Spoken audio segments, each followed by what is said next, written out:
Breaking news today.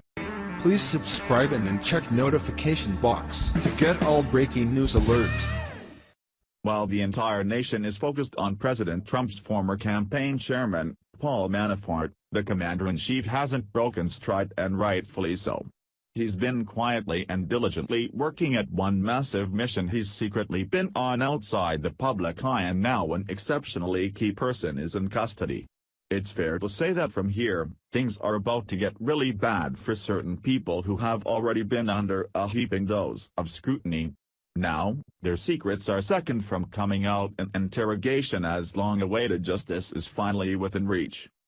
There have been some massive scandals in our country over the last couple of years, none of which have Trump at the center of them, despite what liberals would love to say. Among the most devastating have left a number of people dead, and had we not elected someone like Trump as president, they may have been forgotten.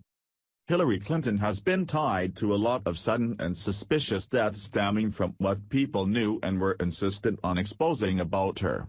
She abides by the philosophy that dead men don't talk, which have spared her a lot of criminal charges. Until now. There are those out there with blood on their hands who have done Hillary's dirty work, and now one of the most important people who had a key role in her biggest scandal is now in custody. CBS News reports. U.S. officials say special operations forces have captured a key militant in the 2012 Benghazi attack on a U.S. consulate that left 4 Americans dead, CBS News national security correspondent David Martin confirms. A U.S. official identified the suspect as Mustafa al-Imam, Martin reports. The commandos captured the man in Libya just before midnight local time on Sunday and are transporting him back to the U.S., officials told the Associated Press. The suspect is in the custody of the Department of Justice and is expected to arrive within the next 2 days on a military plane, according to one of the officials. The officials said the mission was approved by President Donald Trump and done in coordination with Libya's internationally recognized government. The officials, who weren't authorized to speak publicly to the matter and demanded anonymity, would not say where exactly he was captured. The September 2012 assault killed Ambassador Chris Stevens, U.S. State Department computer expert Sean Smith, and CIA contractors Glenn Doherty and Tyrone Woods. Had it not been for Trump in office, the victims of Benghazi would have had no chance justice, since Hillary would have swept the attack under the rug to protect herself and cover her actions that led to this punishing attack. Stevens and Smith died in the burning diplomatic outpost despite efforts to rescue them. Woods and Doherty died nearly 8 hours later in a mortar attack on a nearby CIA complex, CBS added. This is another step toward the damning answers that Hillary has been trying to hide from, as another of the terroristic killers was caught on the president's watch, who has made this investigation a priority. Earlier this month, another man accused in the attack, Abu Khatala, went on trial in federal court in Washington. Khatala has pleaded not guilty to the 18 charges against him, including the murder of an internationally protected person, providing material support to terrorists, and destroying U.S. property while causing death, CBS News explained. The attack was the fodder of multiple congressional investigations to determine what went wrong and whether the Obama administration misled the public on the details of the bloody assault.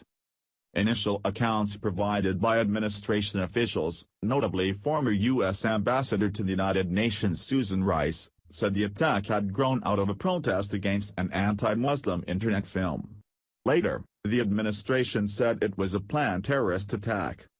A 2-year investigation by a House Benghazi committee focused heavily on Clinton's role and whether security at the compounds in the response to the attack was sufficient. It was the Benghazi probe that revealed Clinton used a private email server for government work, prompting an FBI investigation that proved to be an albatross in her presidential campaign.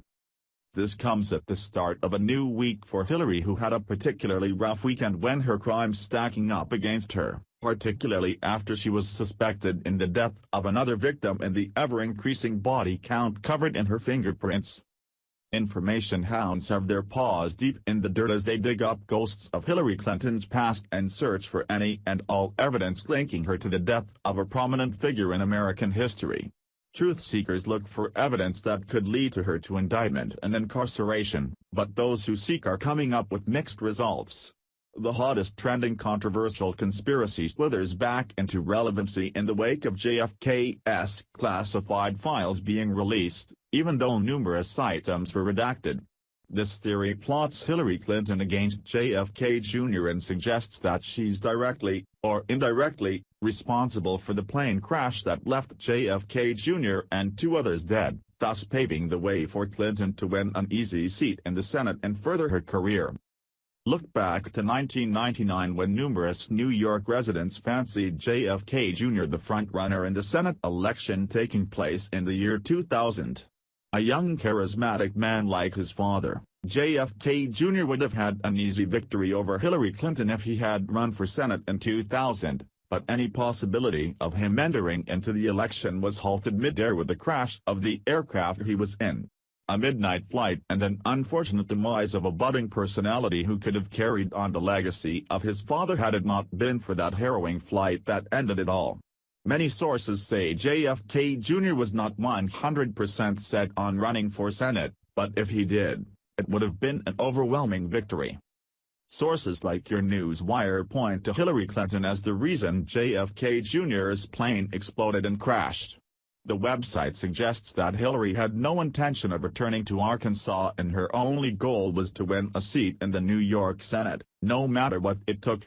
The source allows readers to believe, without truly saying so, that Hillary Clinton was responsible for the murder of JFK Jr. based on the details of the event, in which it's believed that JFK Jr. was flying the plane in the night time and he had called the radio tower for something, then randomly exploded. One has to wonder what caused the explosion. The website then discusses the possible events that suggest the Clintons covered this up very quickly by preparing a Navy funeral service, even though JFK Jr. did not serve in the Navy. This all happened after a search located JFK Jr. and his passengers' bodies in the water.